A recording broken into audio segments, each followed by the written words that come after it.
Vamos continuar a nossa pregação no livro de Esther. Eu convido você a abrir no livro de Esther. Abra sua Bíblia. Esther, e hoje no capítulo 4, tá, irmãos? Esther, capítulo 4.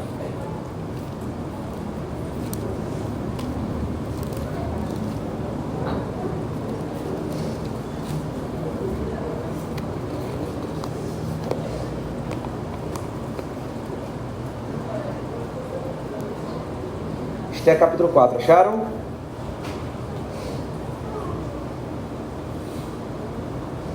Vamos ler até o versículo 3 e vamos pregar em todo o texto, lendo a partir do momento em que nós vamos seguindo a sequência do texto, tá bom?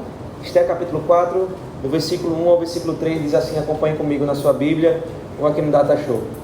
Quando soube Mordecai tudo quanto se havia passado, rasgou as suas vestes e se cobriu de pano de saco e de cinza, e saindo pela cidade clamou com grande e amargo clamou, e chegou até a porta do rei, porque ninguém vestido de pano de saco podia entrar pelas portas do rei. Em todas as províncias aonde chegava a palavra do rei e a sua lei, havia entre os judeus grande luto, com jejum e choro e lamentação, e muitos se deitavam em pano de saco e em cinza. Amém. Vamos orar. Senhor nosso Deus, louvado seja o teu nome, Pai. Nós te agradecemos, Senhor, porque aqui chegou o momento em que a tua palavra vai ser exposta, foi aberta, e o Senhor se faz presente aqui no nosso meio. Oh Deus, é com essa certeza que nós nos comportamos, é que nós estamos atentos aqui a ouvir a tua palavra. É com a certeza que o Senhor está falando, não apenas uma pessoa, não um pastor, mas sendo usado pelo Senhor, boca do Senhor, para trazer a palavra do Senhor. Portanto, Deus, acalma o nosso coração, abre os nossos ouvidos, a nossa mente, Deus, acalma as crianças, para que então a gente possa ouvir com atenção, ser transformados e praticar essa palavra aqui pregada. Essa é a nossa oração. Edifica a tua igreja em nome de Jesus. Amém. Irmãos, vamos continuar essa belíssima história e vemos que aqui no livro de Esther chegamos ao capítulo 4 de forma sequencial e vimos que no capítulo 3 aconteceu algo que ninguém esperava de acordo com o decorrer da história. E o que aconteceu foi que Mordecai, esse homem que parecia muito mais persa do que um judeu, agora ele dá uma reviravolta na vida dele, o Espírito Santo toca o coração dele e ele pensa, eu não vou mais esconder a minha identidade, chega de me passar por um falso homem, eu não sou persa, eu sou judeu, eu creio em Deus, eu vivo de acordo com a lei desse Deus. E no capítulo 3 vemos isso acontecer. Mordecai simplesmente diz não mais, e agora revela a sua identidade, e isso causa uma tormenta, porque junto a isso, irmãos, há um homem chamado Amã, aquele que era segundo do rei, o braço direito do rei, por onde ele saía, diz a palavra de Deus que todo mundo tinha que se ajoelhar diante dele. E agora Mordecai, um novo homem restaurado por Deus, não se dobra diante de ninguém que não seja o próprio Deus. Nós vimos então que Amã manda persegui-lo, não somente ele, mas toda a sua descendência. E a lei agora que Amã prescreve todo aquele que for judeu vai ser perseguido e vai ser morto, por atitude de um homem, uma atitude de coragem de um homem, que decidiu não mais fazer a vontade de reis humanos, mas a vontade do rei dos reis, o nosso Senhor. Ele agora vai ser perseguido, não somente ele, mas todo aquele que toma para si a descendência judaica. Vimos isso acontecendo. A morte agora cheirava próxima às narinas daqueles que diziam ser judeus. Todos estavam assustados, perplexos, mas havia uma pessoa que era um judeu, uma judia, que não estava nem perto de sentir aquilo que era o cheiro da morte. Essa era a rainha Esther. Na verdade, ela nem sabia dos rumores, ela não passava por isso, ela não tinha nem uma percepção de que o povo que também era povo dela, o povo de Deus, estaria prestes a morrer, e a morrer por perseguição pelos próprios persas. Seu marido, Assuero ou Xerxes I, ele assina esse decreto, essa lei, influenciado por seu braço direito Amã, para perseguir todos aqueles que eram descendentes da sua esposa. Nem ele sabia, nem a esposa sabia. Perceba, enquanto numa cidade, a cidade de Suzã, ali a capital da Pérsia, e todas as suas 127 províncias, todo mundo corria de medo dos persas, os judeus agora estavam se escondendo dos persas. Havia uma judia dentro do palácio que não vivia nem perto disso. Tal eram as contradições, E chega até a ser engraçado, né? Ser cômico, se não fosse algo tão trágico. Irmãos, quando eu olho para tudo isso que está acontecendo nesse nosso contexto aqui, no capítulo 3, no capítulo 4, eu percebo que há algo próximo do que a gente está vivendo nos nossos dias hoje. Nós estamos vivendo, não nós, mas no contexto mundial, uma guerra, né, entre Irã e Israel. E eu não vou entrar aqui nos detalhes, nas questões do fim do mundo, até porque muita gente vai muito além do que a Escritura fala sobre isso, e não é o nosso propósito, então o texto não fala sobre isso. Mas é bomba para lá, míssil para cá, e no final das contas quem sofre são as famílias morrendo e perdendo seus entes queridos, as suas casas que eles trabalharam tanto para conquistar. Alguns dizem que esse é o início de uma terceira guerra mundial. Mas o ponto, irmãos, é que nós não sabemos o quanto é angustiante estar num país que está em guerra. Nós não temos dimensão disso. Eu falo sendo o primeiro, que não tenho nenhuma dimensão. Aí você diz, pastor, mas nós vivemos aqui uma guerra interna entre traficantes, entre polícia e tal. Nem se compara, irmãos. Nem se compara. Ainda aqui na nossa cidade, muitos da gente vivem em lugares totalmente distantes dessas guerras, aqui na capital. Não se compara, irmãos, de você estar em casa e do nada um míssil passar por sua cabeça, pela sua casa, e explodir perto da sua casa, você vendo os seus filhos, a sua esposa, dormindo, deitada ou sem dormir com medo. O sentimento que toma o coração dessas pessoas, com certeza são dois, podem ter mais, mas com certeza são dois. O sentimento de impotência, porque não podem fazer nada. O homem não pode defender sua família, não há o que ele faça, ele não pode sair do país, ele não pode usar nada para contra-atacar, ele não pode fazer nada para se defender. E outro sentimento, irmãos, é de medo, porque a impotência ela acompanha o medo, ou o medo acompanha a impotência. Quando nós nos vemos impotentes, automaticamente o medo toma conta do nosso coração, e só nos resta fazer uma coisa quando essas coisas acontecem: recorrer à fé, é esperar no Senhor, esperar o seu milagre. Nesse capítulo, irmãos, nós encontramos algo bem parecido. É bem verdade que numa guerra não é uma guerra entre países, mas é uma guerra interna entre dois povos, o povo persa e o povo judeu. Mas não é uma guerra equiparada entre um míssil vem e o outro vai, não. É um massacre, e um massacre gigantesco que está prestes a acontecer. Nesse capítulo encontramos o povo do Senhor numa baita crise, também esperando por um milagre, impotente e com medo. A maioria só estava simplesmente fugindo e tentando aceitar o seu futuro próximo de uma morte. E Esté aqui está levada pelos ventos persas no seu palácio, vestido com as roupas de maior requinte e comendo das melhores comidas. Eu não estou querendo colocar a culpa na Esté de tudo isso que está acontecendo. Eu estou querendo mostrar uma situação daquilo que ela vai tomar partido a partir de agora.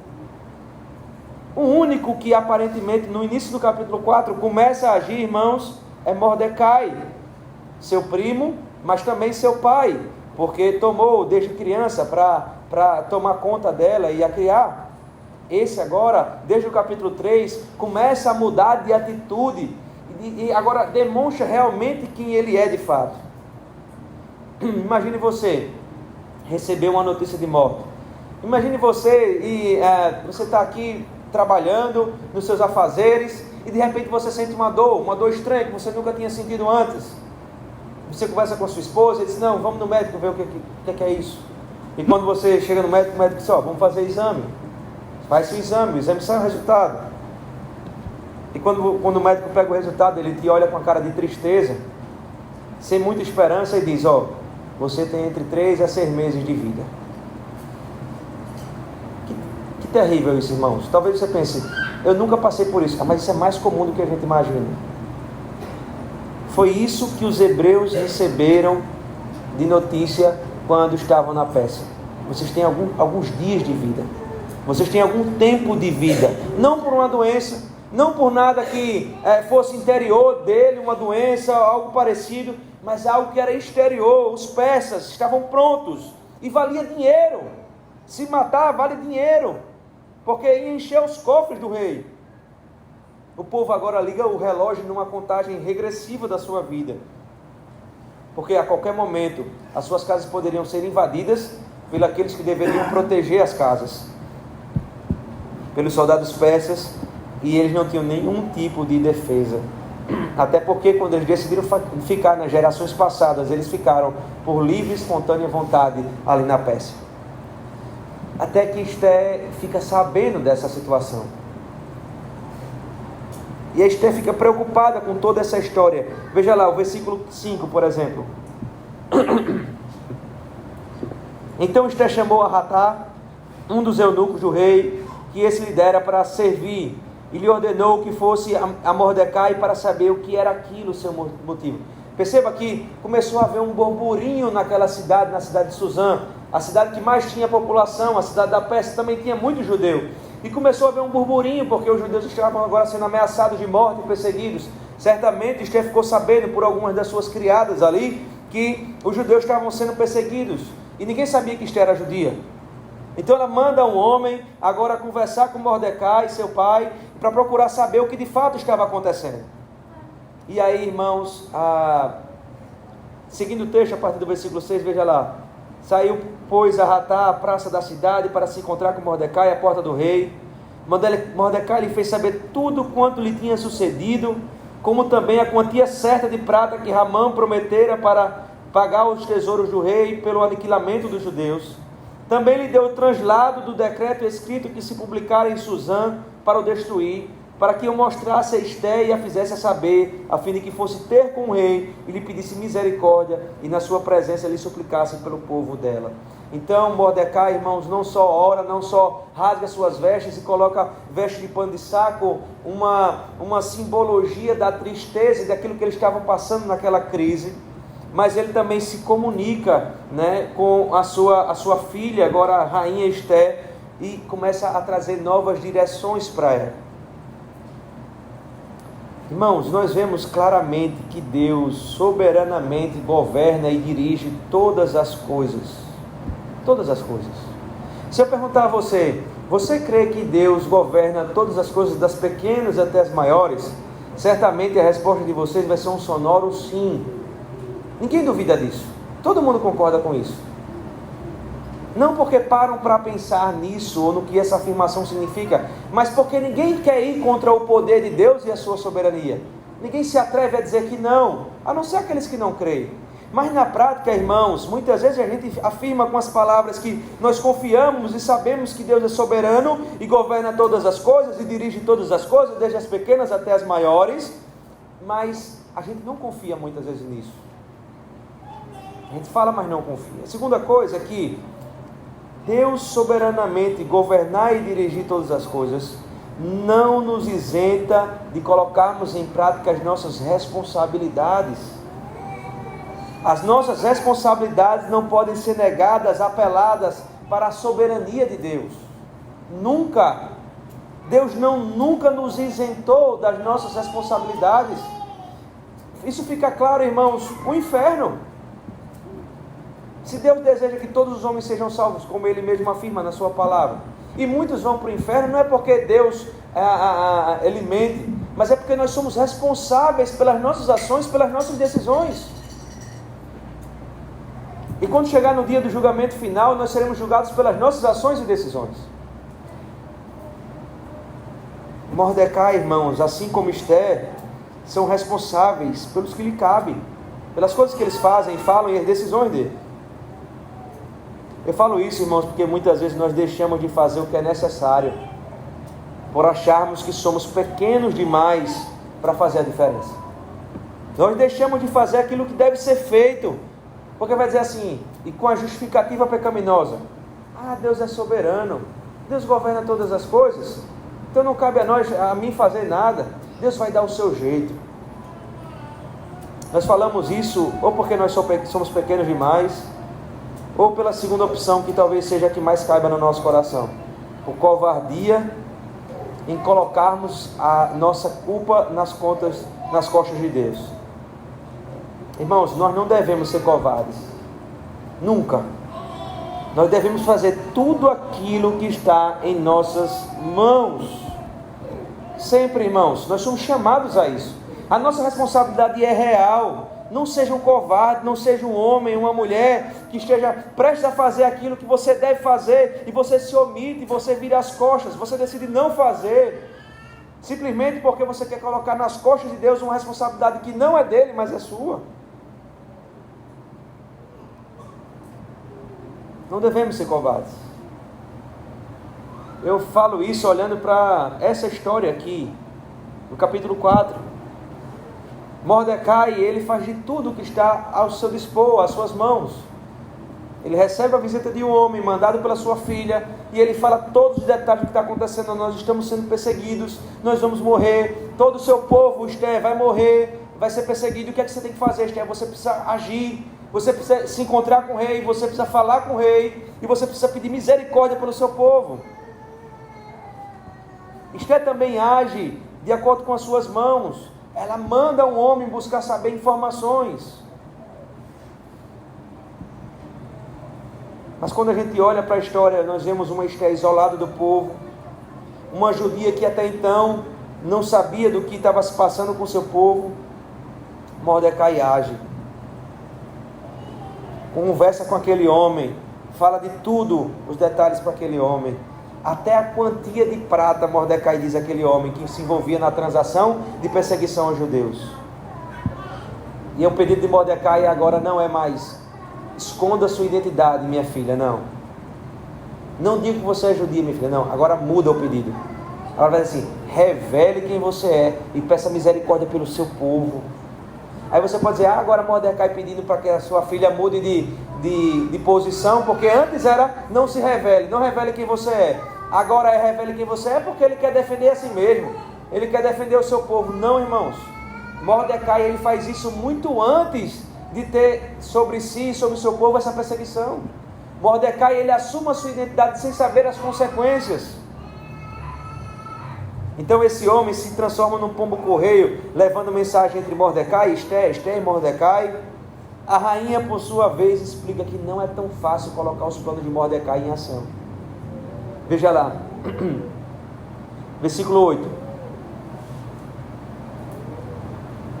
É versículo 9, né? Tornou, pois, a Atá e fez saber a Esther as palavras de Mordecai. Então respondeu Esther a Atá e mandou-lhe dizer a Mordecai. Veja a resposta de Esther: todos os servos do rei e o povo das províncias do rei sabem que para qualquer homem ou mulher que sem ser chamado entra no pátio interior para avistar-se com o rei, não há senão uma sentença, a de morte, salvo se o rei estender para ele o cetro de ouro, para que viva.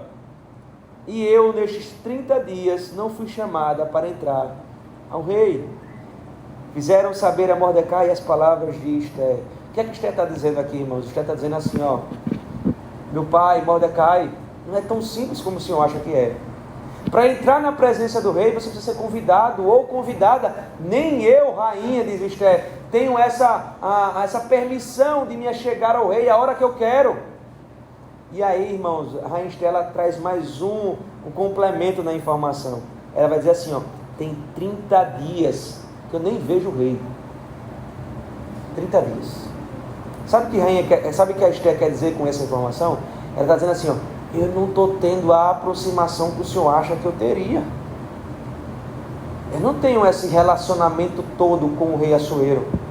Eu não sou uma esposa como nós temos hoje, uma família, marido e esposa, em que há um relacionamento ali, claro, sincero, onde cada um coloca a sua opinião e tratam as coisas de forma iguais, cada um no seu devido lugar, é lógico. Não. Aqui era mais uma questão de mais uma pessoa submissa ao rei. Ela só usava uma coroa, mas não havia muita diferença entre ela e os súditos. Ela está dizendo assim, ó: avisa meu pai lá, não vai ser tão fácil colocar esse prato. 30 dias sozinho. Certamente sozinha a rainha Esther estava, mas o rei Assuero não.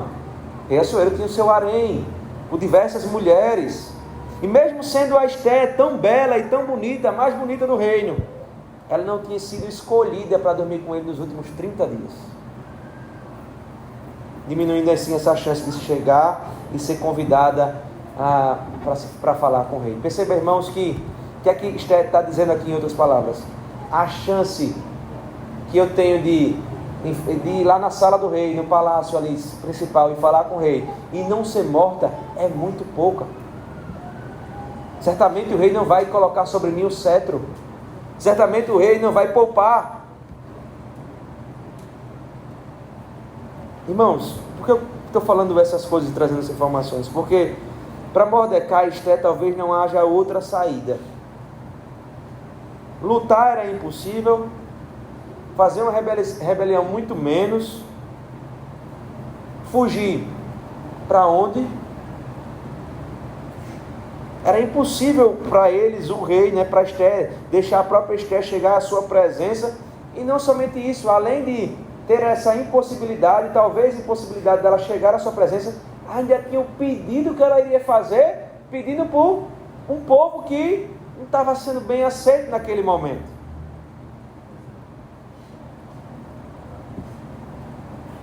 Parecia impossível, irmãos, primeiro ser recebida na presença do rei, depois ser atendida no seu pedido. Tendo em vista essas devidas circunstâncias, tem dias nas nossas vidas que é bem parecido, né? Nós nos deparamos diante de algumas ocasiões da nossa vida que parece que não há saída. Só basta a gente aceitar mesmo e pronto. E é isso que devemos fazer, aceitar? É isso que devemos fazer, recuar? E eu te pergunto, onde está a nossa fé? Deus é um Deus, irmãos, de recursos ilimitados. Deus não para diante das dificuldades, porque para Ele não há nada que seja difícil ou fácil demais. Ele simplesmente faz. Deus é um Deus de recursos ilimitados, não faltam possibilidades para Deus agir. Inclusive, irmãos, fazer o que para muitos é impossível, Deus consegue fazer, simplesmente não falar, não abrir de boca. Ou você acha que para Deus é mais difícil mover a montanha de um lugar para outro, do que transformar o coração do rei em aceitar a rainha em sua presença e ouvir a sua petição e dar um ok? Você acha mesmo que para Deus é mais difícil mover uma montanha ou transformar o coração do rei? Para Deus não há dificuldades. Tanto uma coisa quanto a outra estão no mesmo local de patamar. Pensem de forma ampla. E aqui eu quero trazer uma nova perspectiva para vocês. Será que Deus não colocou Esther no lugar que ela está somente para ser o meio pelo qual Deus vai usar para salvar o seu povo? Porque nós olhamos para o capítulo e esquecemos de toda a história, esquecemos de um contexto mais amplo e ficamos sem entender os propósitos de Deus. Mas se a gente der um zoom para trás e ver a história de uma forma maior, conhecendo toda a história, a gente começa a entender que Deus usou a Esther, Deus a fez bonita, Deus a fez formosa, Deus a deixou lá, junto com aquelas gerações, para que um dia então ela se tornasse rainha, por soberania de Deus, e fosse usada por Deus para livrar um povo de uma chacina. Perceba, irmãos, que a soberania de Deus, ela não se contradiz, ela não é pequena, ela não é picotada, ela é um elo de ouro, que jamais é quebrado. Olhe por essa outra perspectiva, irmãos. Olhe por uma perspectiva mais ampla, uma perspectiva divina. Deus estava usando Esther para a sua própria glória, para que o nome de Deus fosse glorificado, para que muitas vidas fossem salvas por meio dessa mulher. Só lhe bastava então fé. Bem verdade que tudo isso tem um propósito que vai culminar, e nós vamos falar disso daqui a pouco, na vinda de Jesus Cristo, na sua morte e ressurreição. E você pode dizer assim, mas pastor, Jesus já veio, qual é o meu propósito então? Será que eu tenho alguma coisa a ver? Perceba que você não vai ter o mesmo protagonismo de Esther, nem de Mordecai, nem de Moisés, nem do apóstolo Paulo, não. E você não precisa disso, porque foram pessoas usadas num propósito específico da vinda, do nascimento, da morte, da ressurreição de Cristo. Mas nós estamos em outro momento da nossa história agora. Nós não esperamos Cristo vir, nós esperamos Cristo voltar. E ainda assim o protagonista grande é o mesmo, Jesus Cristo, Ele vai voltar. nós somos usados com esse propósito também. O que diz a nossa confissão de fé? O fim principal do homem é o quê? Glorificar a Deus e se alegrar nele para todo sempre. Mas quando a gente olha para tira esse zoom da esfera maior e coloca um zoom nas pequenas coisas, nos contextos primeiros, aqui rápidos, nos contextos presentes, sem lembrar do passado, sem ter esperança para o futuro, irmãos, nós padecemos. Nós padecemos. Imagine como estava o coração daquele povo ali.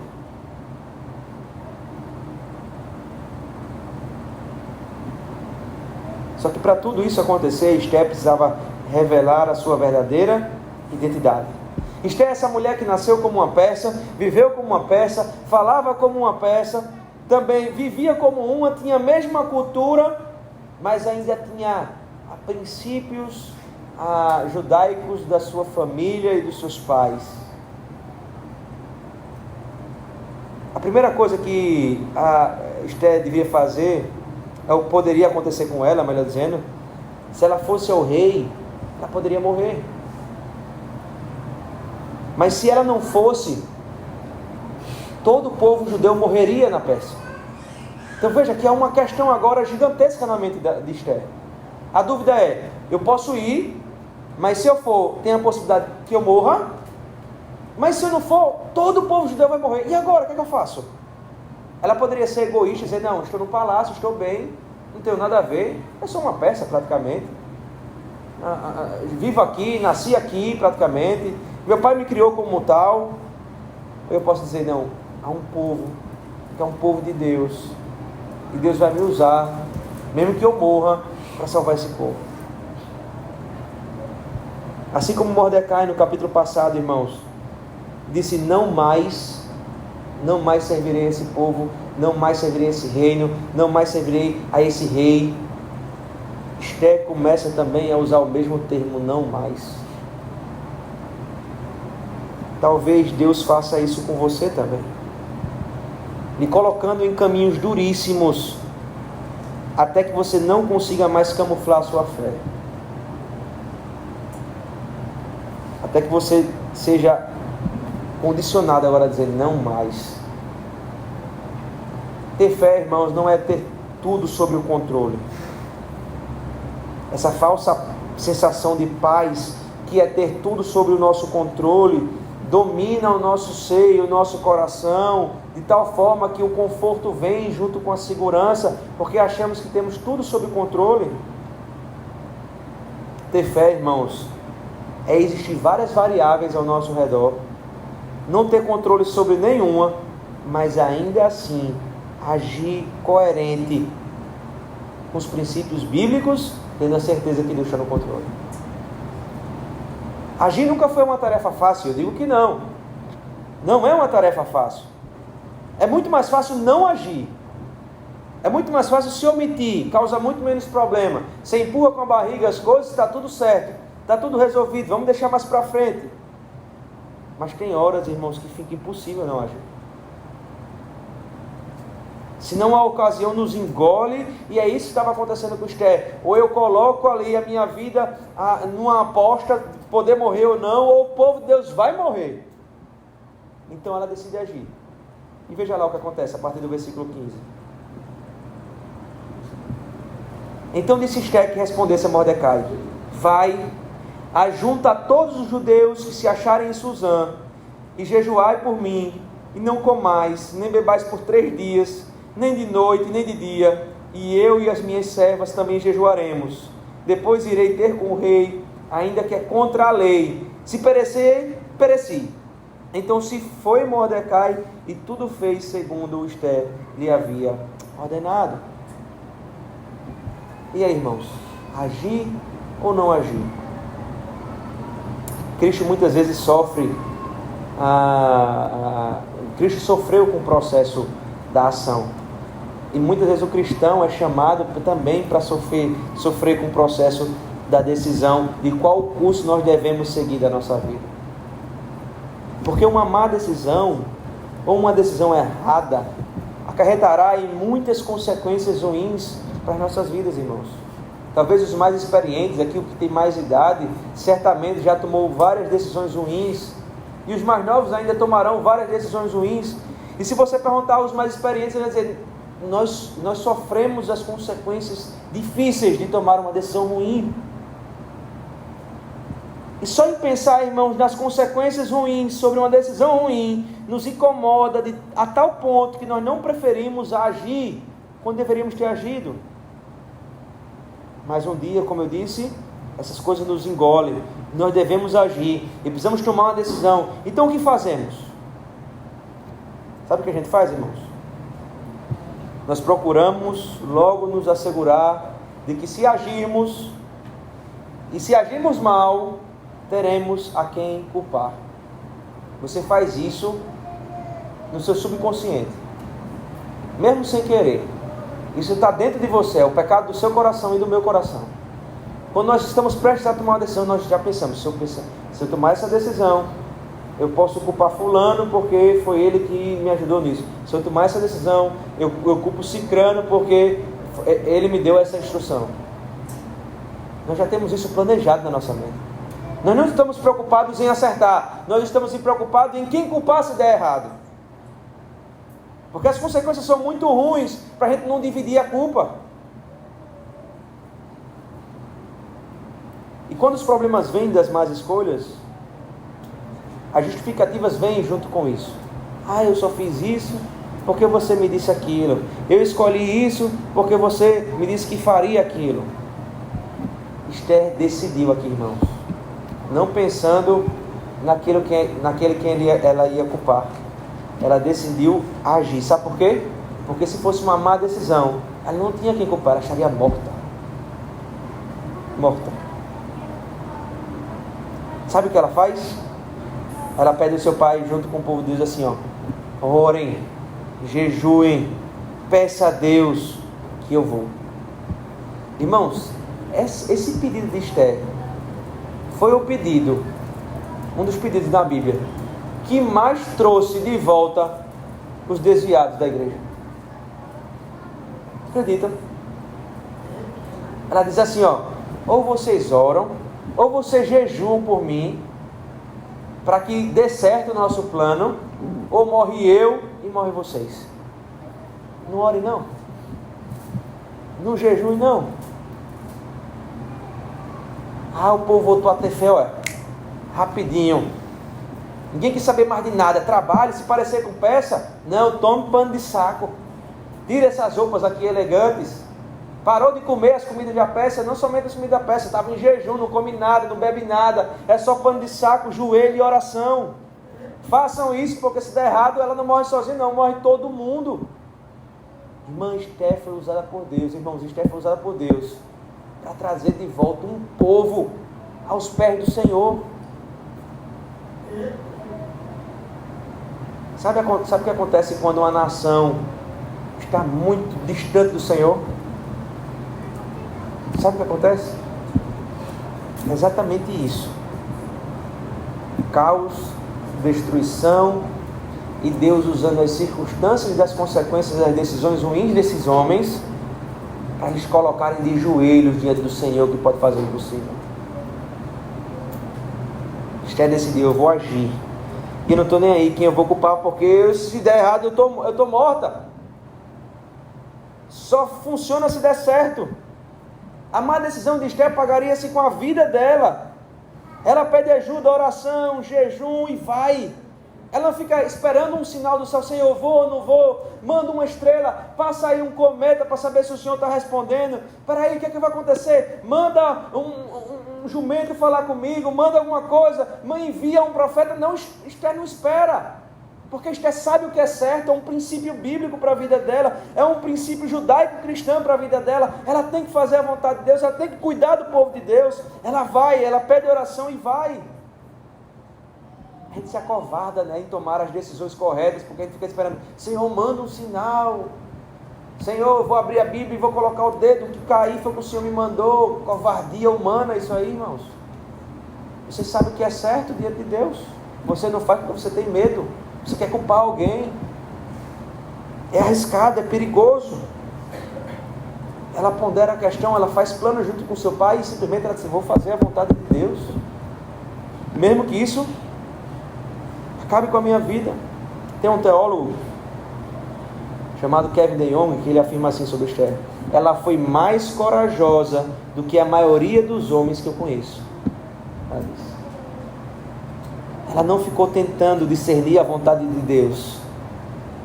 Se o rei estendesse o cajado, louvado seja Deus. Se ele não estendesse, ela pereceria. Sabe por quê, irmãos? Ela foi mais corajosa do que muitos homens. Porque o nosso coração é obcecado por segurança e futuro. Nosso coração é enganado pelo conforto da segurança presente e futura. Por que você acha, irmãos? E aqui eu não estou dizendo que é ruim fazer, tá certo? De jeito nenhum, é bom, fácil. Mas por que você acha que há um tempo atrás, até hoje mesmo, né? A grande maioria da população, né, daqui do Brasil era obcecada em fazer concurso para poder passar num concurso e ter uma estabilidade de vida? Lembre-se, eu não estou dizendo que isso é ruim.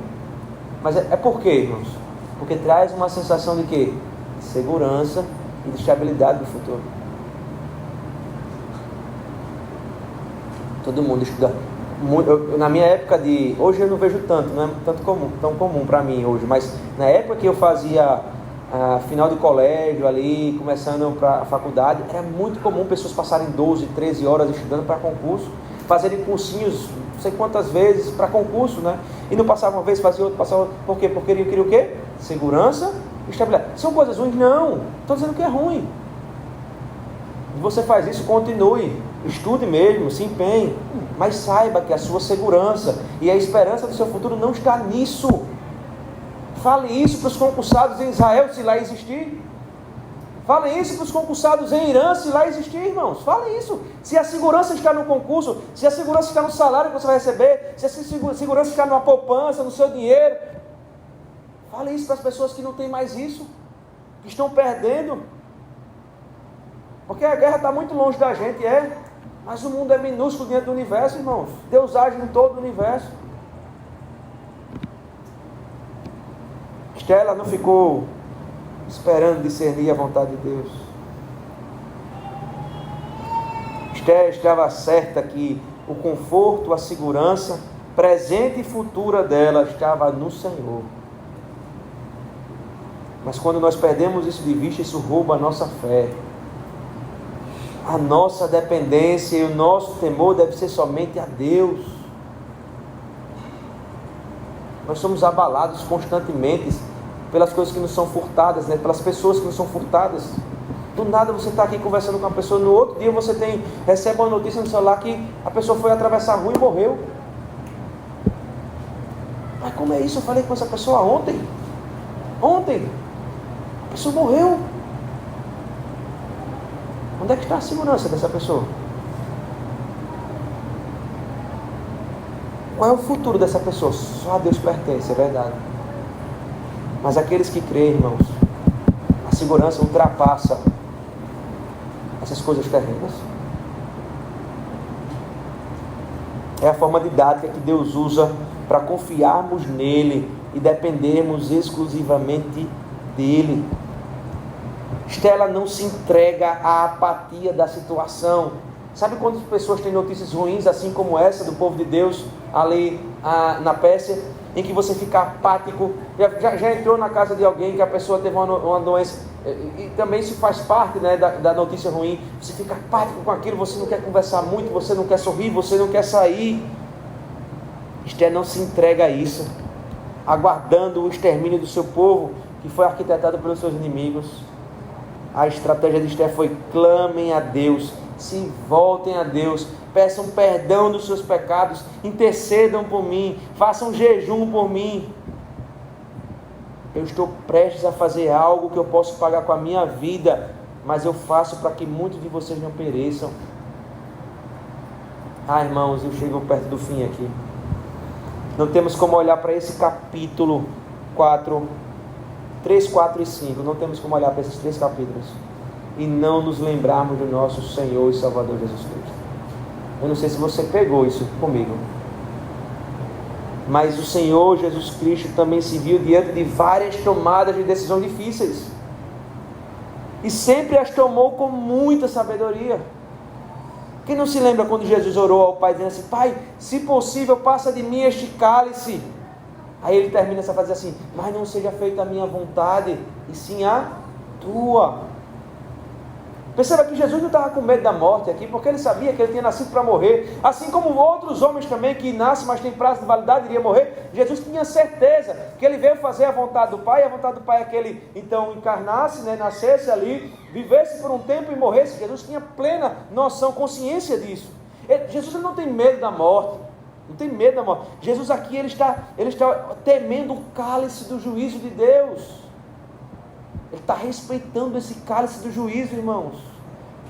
Porque se fosse para morrer, irmão, não demoraria tanto tempo para Jesus morrer como demorou na narrativa. Ele simplesmente era pregado na cruz, fechava os olhos e morria. Mas não foram horas, porque estava descendo sobre Jesus todo o cálice da ira de Deus. E sabe o que estava contido dentro desse cálice?